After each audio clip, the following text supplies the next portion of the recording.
gatii isaa oliin madiin turkiidha jechuudha. Minxaafiin kun akkuma argaa jirtanitti mitiriin isaa meeqa? Kiiloo sagalii tokko jaamu sagal kiiloo minxaafii turkiiti jechuudha. Footoo kaasuufi.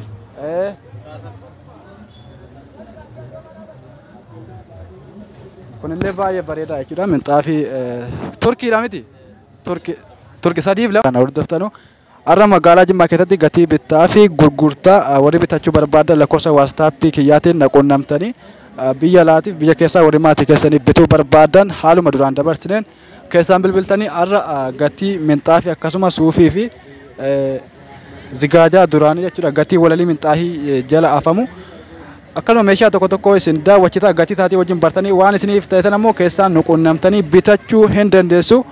Ammaaf gara gatii isaatti waliin seenna innis isin argisiifna. Okey, amma minxaafii isa orjinaala ta'e baasi. Rakkoon qabu si waraaban minxaafuma qofatti waraaban. Dege dege.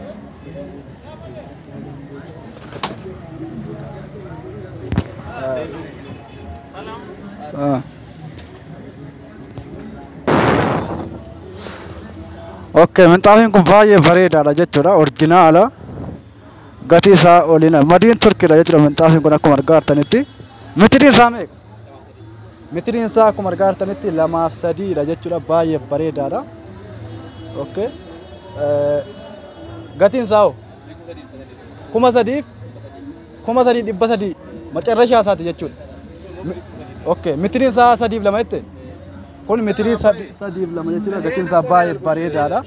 Gatiin isaa immoo 3,300 minxaafii turkiiti jechuudha. Footoo kaasuufi.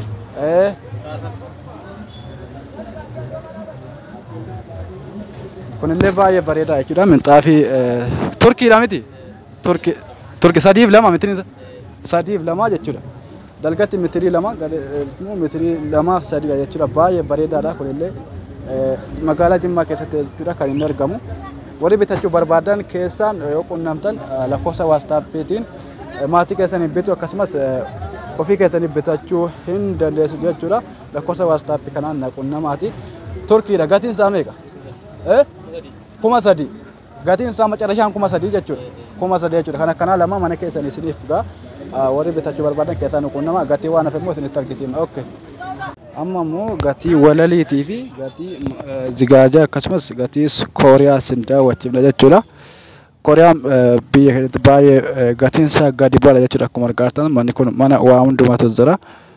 Mana kanaa warri waa bitachuu barbaadan lakkoofsa waatsaappii kootiitiin yoo na quunnamtan bitachuu dandeessu jechuudha. Kanaafuu gatii isaatiin gaafadha jechuudha. Amma gatii walalii baay'ee bareedaa jira. Akkuma argaa jirtan bifa walalii jechuun kan minxaafii jala afamudha jechuudha. Biyya biraatti walalii jedhamee beekama. Kanaaf warri bitachuu barbaadan mitirii isaa isiniif gaafadha akkasumas gatii isaa isiniif gaafadha jechuudha. Kana mana keessan jala afachuu dandeessu. Kun bakkee isaati. Kun immoo keessoo isaati jechuudha. Bifa barbaadantu jira jechuudha.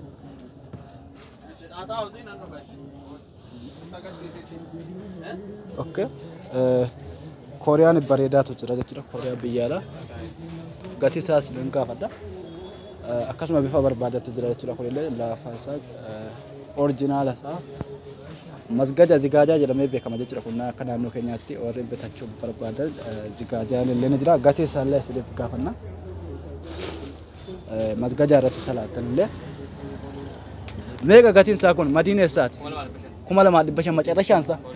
Macarrashaan isaa 2,500 jechuudha. Okey. Kun yoo tokkuma gatiin isaa meeqa? Kiiloon isaa meeqa? Kiiloo 9 tokko.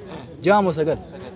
Kiiloo 9 jechuudha. Kiiloo 9 gatiin isaa 2,500 kunoo. Kuni kiiloo 9. Kiiloo 9 gatiin isaa 2,500 jechuudha. Kiiloo 6. Jaa miti kiiloo 6. 9. Sirriitti hubattee ta'a 9 ta'uusaa. 9 jira. Okey, inni kiiloo 6 meeqa gatiin isaa? Hin jiru jechuudha. Okey. Kun zigaajaa hin baafta baasii maal laata? 500 jechuudha tokko isaa. 550. Okey. Meediiki. Zigaajaa jedhama jechuudha. Kun zigaajaa dur itti fayyadamamaa ture jechuudha. Akka meediiki. golgee mana nam tokko hin gahaa jechuudha lammansa miti qabxeetti qabu.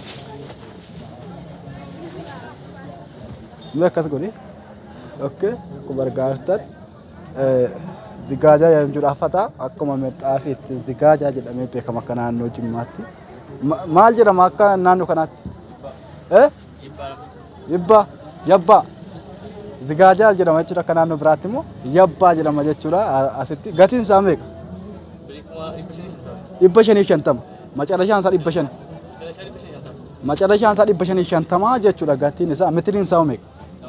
Mitiriin isaa 2-3 kan akka kanaa lama mana nam tokko ni gaha jechuudha. Okay gatiin isaa zigaajaan mana nam tokko gahu jechuudha haaluma mitirii mana keessaniitti ilaaltanii birruma 1,500 gaha jechuudha wanni kun qaaleensa jireenyaa baay'ee dabalee jira. Okay galatoomii dachaa fadhooshi masgajaa baay'eetu jira qo'ee xiqqoosi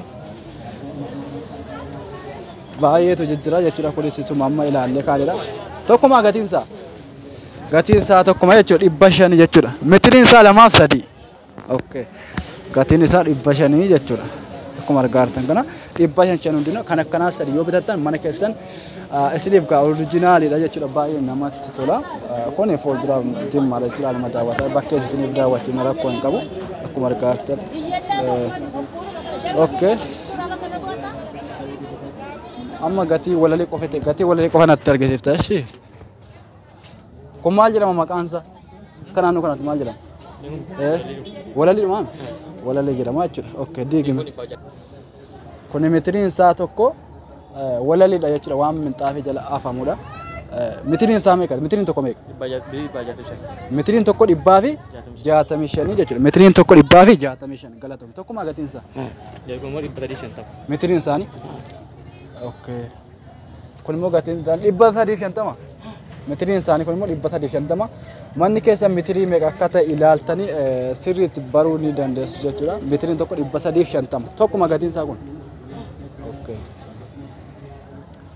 magaalaa irraa isinii waraabaa jiru magaalaa Jimmaa jechuudha kuni warra 160ti miti okay 165 jechuudha mitiriin isaanii kunillee baay'ee bareedaadha jechuudha walalii jarri kuni mitiriin tokko 300 mitiriin tokko 300 mana keessa mitirii meeqa akka ga'u bartanii mitirii mana keessanii safartanii bitachuu hin dandeessu baay'ee bareedaadha meeshaalee oriijinaala jira jechuudha mana kana baay'ee namatti tola bitachuu dandeessu suuqii gurguddaa deemnee meeshaalee tokko isiniif maxxansina keessaan quunnamtanii bitachuu hin dandeessu jechuudha kun immoo meeqaan gurgurta okay ka gubbaa kun immoo irra ciifamu ispoonjiidha jechuudha nama tokko qofatu irra ciisaa meeqa gatiin isaa meeqa birii 300 fi birii 350 jechuudha ispoonjii firaashii nam tokko ciibsudha jechuudha nama tokko irra ciisa gatiin isaa birii 350 macarashaa isaati okay kunoo